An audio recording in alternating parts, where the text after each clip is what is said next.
হ্যাঁ, বলছি এই সমস্ত ছ্যাঁচড়ামোগিরি না অন্য জায়গায় করবেন, জানেন তো?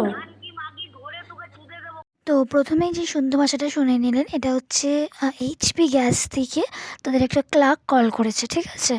তো এটা আদৌ এইচপি গ্যাস থেকে কল করেছে কিনা সেটা আমরা জানি না। আই থিঙ্ক এটা একটা স্ক্যাম কল ছিল। তো ঘটনাটা যেটা হয়েছে সেটা হচ্ছে যে আজ সকালে আমাদের অফিসে আমার অফিস কলিগকে কল করা হয়েছে এইচপি গ্যাস থেকে নাম করে।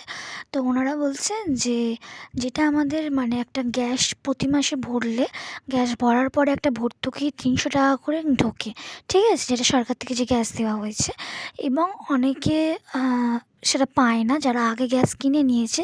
কিছু একটা মানে মানে এরকম কোনো একটা ডিভিশন আছে যে কোনো মোদি সরকার দিচ্ছে বলে কোনো গ্যাসের টাকা পাওয়া যায়, বা আদার্স যারা টাকা দিয়ে গ্যাস কিনেছে তারা টাকাটা পায় না। তারা কিছু ১৯ টাকা করে পায়, সামথিং কিছু আছে। এত ডিটেলে আমি জানি না। তো আপনারা হয়তো জানবেন এই ব্যাপারটা ভালোভাবে। তো ওকে কল করে বলা হয়েছে যে তোমরা তো এই টাকাটা পাও না। তো লকডাউন থেকে তোমরা পাচ্ছ না। তো লকডাউনের পর থেকে এই যে প্রকল্প একটা চালু করা হয়েছে যে তোমরা যারা এই টাকাটা পাচ্ছ না, তোমরা এই টাকাটা পেয়ে যাবে। মানে এতদিন যে টাকাটা তোমাদের জমে আছে, মানে পার মান্থ যদি ৩০০ টাকা করে জমে, তো এতগুলো মাস ৩-৪ বছরে তোমার যা টাকা জমেছে, তুমি ৪,৫০০-৫,০০০ টাকার মতন টাকা তুমি তোমার অ্যাকাউন্টে আজকে ঢুকে যাবে। তো তোমার কনজিউমার নাম্বারটা তুমি আমাদেরকে বলো, আর তোমার হোয়াটসঅ্যাপে আমাদের ম্যানেজার কল করবে। ওখানে কিছু প্রসিডিওর হবে। তারপরে তোমার টাকাটা তোমার অ্যাকাউন্টে ঢুকে যাবে। তো এইটা বলে ওকে উনি ফোনটা কেটে দেয়। ও কনজিউমার নাম্বার জন্য ওর বাড়িতে ফোন করে। তো তারপরে ওর একটু সন্দেহ হয়েছিল যে কেন এরমভাবে কল করছে। তো আমরাও বললাম যে সচরাচর দেখেছি যারা গ্যাস দিতে আসে বাড়িতে, তারাই কোনো প্রবলেম হলে বা কিছু নতুন প্রকল্প চালু করলে তারাই এসে বাড়িতে ইনফরমেশান দিয়ে যায়। এইভাবে কল করে ফোন করে তারা বলছে, আবার এমন বলছে যে এটা একমাত্র ফোনপেতেই মানে অ্যাকাউন্টে ঢুকবে না। অ্যাকাউন্টটা কোনোভাবে ওদের টেকনিক্যাল ইস্যু হচ্ছে, তার জন্য এটা শুধুমাত্র ফোনপেতে টাকাটা ঢুকবে। ফোনপে থাকতে হবে। আর ওনার ম্যানেজার কথা বলবে হোয়াটসঅ্যাপ কলে, অডিও কলে, এমনি ফোন কলে কথা বলবেন না।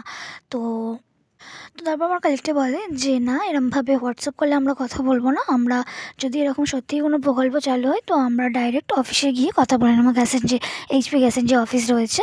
তো ওনারা বলে না, এটা হচ্ছে লিস্ট বেসিস টাকা এসেছে, তোমার লিস্টে প্রথম নাম আছে তাই তোমাকে কল করা হয়েছে। এটা অফিসে গেলে তোমার এটা হবে না, এটা তোমাকে অনলাইন প্রসেসিংয়ে তোমাকে করতে হবে। তো আর গেলেও 3 দিন এখন মানে এই সমস্ত কোনো কাজ গ্যাসের অফিসে হচ্ছে না। তুমি যদি আদার্স কোনো অন্য ইস্যু নিয়ে তুমি তোমার গ্যাসের ওখানে যেতে পারো। কিন্তু এই যে টাকার ব্যাপারটা, এটা তুমি গ্যাসের অফিসে গিয়ে বলতে পারবে না। কারণ এখন ওখানে এই সমস্ত মানে টাকা যারা পাচ্ছে না তাদের টাকা দেওয়ার এই সমস্ত কাজগুলো চলছে বলে তুমি এইসব কথা গিয়ে ওখানে বলবে না। ওখানে যদি তোমার আদার্স কোনো প্রবলেম থাকে, সেই প্রবলেম নিয়ে তুমি যেতে পারো। তো এবং তারপর ওরা এটাও জিজ্ঞেস করছে যে তোমার অ্যাকাউন্টে এখন কত টাকা রয়েছে। এবারে ও বলছে যে এখন ৫০০ টাকার মতন রয়েছে। তো বলছে যেটা টাকা তোমার রয়েছে সেটার সঙ্গে তোমার ৪,৫০০ টাকা না ৫,০০০ টাকা অ্যাড হয়ে তোমার টাকাটা ঢুকবে। তখনই আমাদের সন্দেহ হয়েছে, যেহেতু মানে আমাদের পাশে অনেকক্ষণ থেকেই কথাটা হচ্ছে, আমরা বলছিলাম যে ফোনটা লাউডে দিতে। তো আমি বলছি যে তুমি তোমার কলটা রেকর্ড করো। তো যখনই ও কলটা রেকর্ড করতে যায়, তখন রেকর্ড করার সময় যেটা শোনায় যে ওর কল হ্যাজ বিন রেকর্ডেড। তো তো এটা শোনার সাথে সাথেই ওনারা কল কেটে দেয়, কেটে সঙ্গে সঙ্গে নাম্বারটা ব্লক করে দেয়। এবার যখন নাম্বারটা ব্লক করে দেয়, তো আমরা আরও আদার্স নাম্বার থেকে কল করতে থাকি। তুমি কল করো, একবার কল করো নাম্বারটা দে। কি নাম দেখাচ্ছে দেখি, কি নাম দেখাচ্ছে দেখি।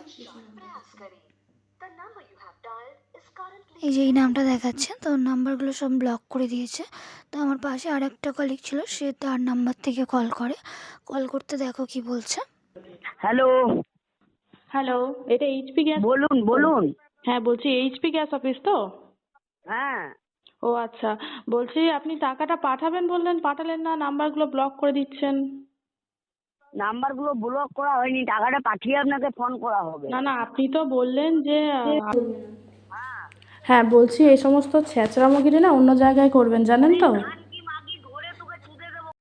তো এটা বলে ফোনটা কেটে দেয়। তারপরে যখন ওর নাম্বারগুলো আমাদের সামনে ব্লক করে দিয়েছিলো ফার্স্টে কল করার পর, তো আমরা অনেক নাম্বার থেকে কল করছিলাম।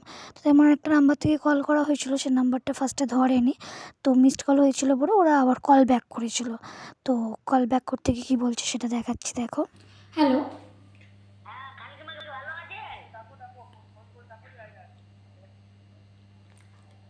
কে বলছেন? হ্যালো, কে বলছেন? বলছিলেন এই নম্বরে মিস কল এসেছিল দিদি ভাই। তো আপনি কল করে আমাকে গালাগালি দিচ্ছেন, কি ব্যাপার? না না, আপনাকে গালাগালি দেওয়া হয়নি, ওটা আলাদা পাশে একজন বললো। হ্যাঁ, তো আপনি কী কারণে কল করেছেন বলুন? ওই গ্যাস অফিস থেকে ফোন করেছিল, তা বলুন কিছু বলছেন না। আমি তো আপনাকে কল করিনি, তাহলে হয়তো রং নাম্বার চলে যাবে। ও ঠিক আছে। ও বুঝতে পারছে না, অনেক কাউকে একসঙ্গে স্ক্যাম করছে। হ্যালো, হ্যাঁ স্যার বলছি, আপনি তো কল করেছিলেন, তখন ওরকম বললো, কোনো কি প্রবলেম হয়েছে নাকি? ওই গ্যাস অফিস থেকে ফোন করেছিলাম, গ্যাস কি মানে? ফোন পে আছে, ফোন পে। না, এই নাম্বারে তো ফোন পে নাই, বাড়ির নাম্বারে ফোন পে আছে। কার আছে ওটা? কিছু প্রবলেম হয়েছে কি? ওই আমতলা সিঙ্গি মোড় জানেন তো, আমতলা সিঙ্গি মোড়, হ্যাঁ হ্যাঁ। ওই গ্যাস অফিস থেকে ফোন করেছিলাম, এইচপি গ্যাসের লাইন থেকে। আচ্ছা। মানে আপনাদের নামে একটা টাকা এসেছে, ওই টাকাটা আপনাদের অ্যাকাউন্টে টেকনিক্যাল ইস্যুর জন্য যাচ্ছে না, তো ওটা ফোন পেতে পাবেন। ফোন পে আছে না নেই? ফোন পে তো এই নাম্বারে নেই, বাট আপনি কি ফার্স্ট যে নাম্বারে কল করেছিলেন সেই নাম্বারে ফোন পে ছিল। তো আমরা তো কথা বলতে বলতে জাস্ট কেটে দিলেন। কতক্ষণ আগে?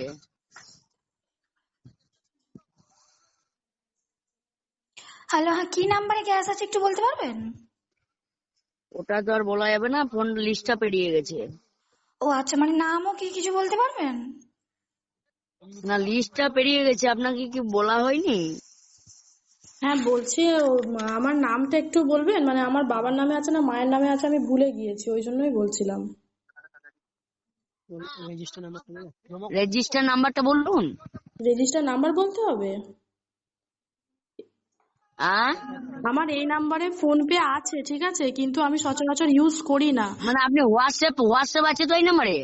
হ্যাঁ হ্যাঁ, এই নাম্বারে হোয়াটসঅ্যাপ আছে। হোয়াটসঅ্যাপ থেকে অনলাইন কল করেছি, কলটা রিসিভ করুন।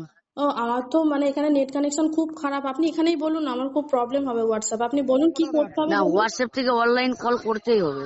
আচ্ছা, মানে কি টাকাটা কি কারণে পাবো একটু বলুন, মানে আমি তো বুঝতে পারছি না ব্যাংক, মানে আমি কল আমাদের তো। করছি, কলটা রিসিভ করুন। আচ্ছা। এই যে কল করে আমি ডিটেলসে জানার চেষ্টা করছিলাম, তো এটা আমি ইচ্ছা করেই করলাম, কারণ ফার্স্ট যখন আমার বন্ধুকে কলটা করেছিল তখন তো আর আমরা জানতাম না, বা ও জানতো না যে এটা কোনো স্ক্যাম কল। তো সেক্ষেত্রে আমরা কোনো প্রুফ বা রেকর্ড কোনো কিছু ভিডিও কিছুই করিনি। তো ওই জন্যই ডিটেলসটা ভিডিওর মাধ্যমে বা রেকর্ডের মাধ্যমে আনবো বলেই আমরা সেকেন্ড কলটা করেছিলাম। বাট ওরা খুব শিয়ানাগিরি করে বুঝতে পেরে গিয়েছিল যে যে এটা নিশ্চয়ই ওরা রেকর্ড করছে। তো ওরা সেকেন্ড কলে সেরকম কিছু বললো না, ফোনটা কেটে হোয়াটসঅ্যাপ কল করছিল। যতটা সম্ভব হোয়াটসঅ্যাপের মাধ্যমেই ফোনের কোনো অ্যাক্সেস নিয়ে বা পরবর্তী কোনো স্টেপে যেত, যে ওটিপি বলুন, এরমভাবেই তো স্ক্যামগুলো হয়। তো সেক্ষেত্রে আমরা যেহেতু সবাই মিলে ছিলাম, আমরা স্ক্যামটা ধরে ফেললাম, বা আমাদের আজকে কোনো বড় ক্ষতি হলো না। তো এইসব স্ক্যামগুলো আপনাদের সঙ্গেও হতে পারে, বা আপনাদের সঙ্গে না হলেও আপনার যে বাড়ির লোক রয়েছে, মা বাবা, সবাই তো এত কিছু জানে না, তো তাদের সঙ্গেও হতে পারে, তাদেরকে কল করে এরকম কিছু বলতে পারে। তো আজকের গ্যাস নিয়ে বলেছে, কারণ ওদের কাছে এই সমস্ত ডেটাগুলো আছে। তো যাদের হচ্ছে গ্যাসের টাকা ঢুকছে না বা যাদের ওরকম তালিকায় নেই যে 300 টাকা করে পার মান্থ ঢুকবে, তো তাদেরকে এরকম একটা টোপ দিলে তারা, মানে যারা কিছু জানে না, বোঝে না, তারা এই টোপটা আগে খেয়ে নেবে যে যে না, আমাদের তো টাকা ঢোকে না, তাহলে এরকম করলে হয়তো টাকাটা ঢুকবে। তো আজকে গ্যাস হিসেবে এসছে, কালকে আপনার কাছে বা আপনার বাড়িতে অন্য কিছু হিসেবেও আসতে পারে। তো এই সমস্ত স্ক্যাম থেকে দূরে থাকুন, আর ভিডিওটা যত পারবেন শেয়ার করুন। Thank you.